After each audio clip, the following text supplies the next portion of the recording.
Mga sisi, uwi na sana ako pero may nakita ko magandang view. Yan. Ayan mga sisi, maganda ang view. Ayan. Sa likod. Ayan.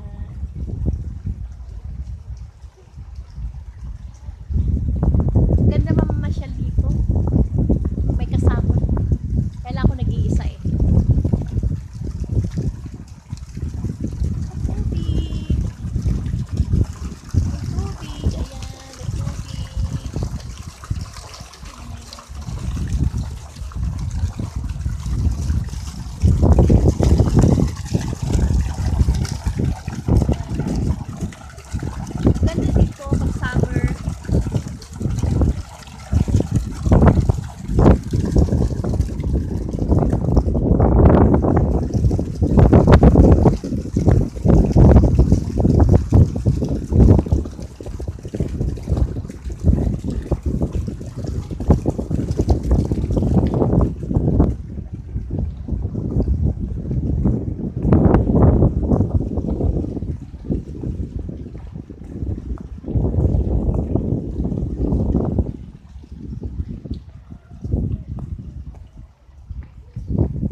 Yung English ko nasa baul, nahalungkat ko kasi pag kumain ka sa restaurant, English speaking, hindi Japanese.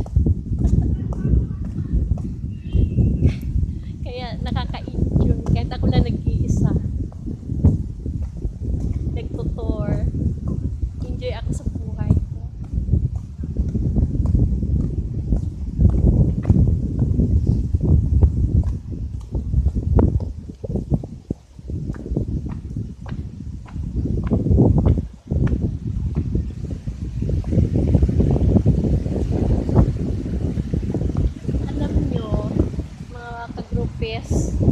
Malalaki na yung mga anak ko. Ang bunso ko 11 years old, going 12.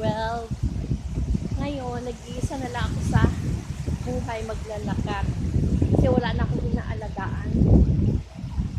Marunong sila magluto, marunong maglaba, at saka mga anak ko nagtatrabaho, at saka may mga asawa.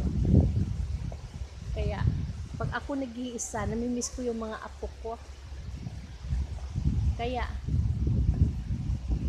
lalo na yung anak ko si Kenji, si Koji, si Zero, si Kenzo. Naku, mga love ko yung mga apo ko. Mga next month, December,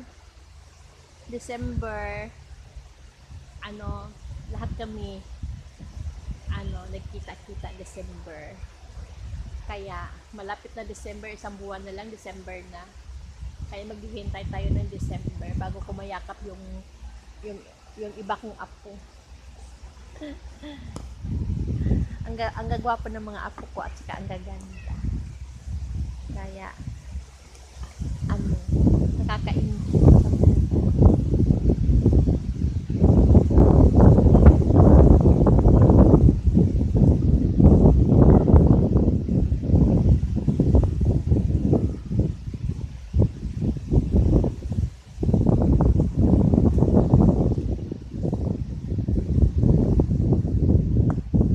Masarap maraming apo at anak kasi nakikita mo yung lahat.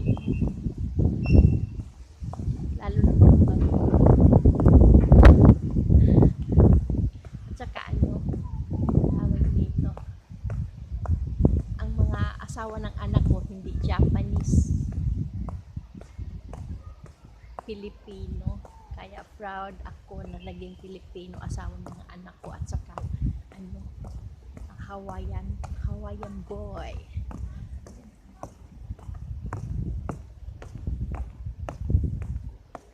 Para kong mga sisig. Yan.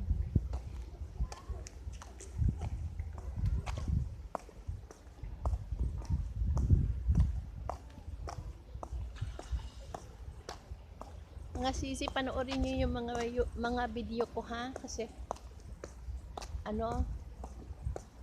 paramihan ng share, like, subscribe. Kaya manood kayo.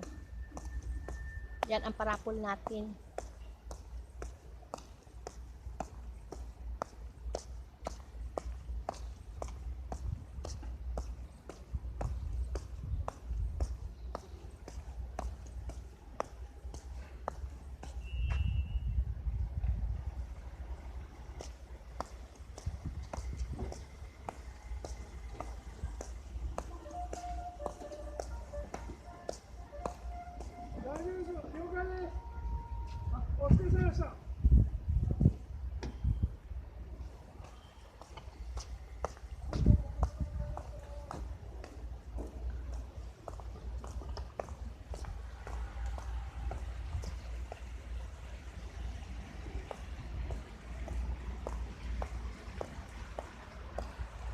Sisi, yan. Kita nyo na Yokosuka. Kanagawakin. Dito maraming Amerikano, tandaan nyo. Maraming Amerikano dito. Gusto nyo mag-asawa ng Amerikano, punta kayo dito mga kagrupis sa Japan.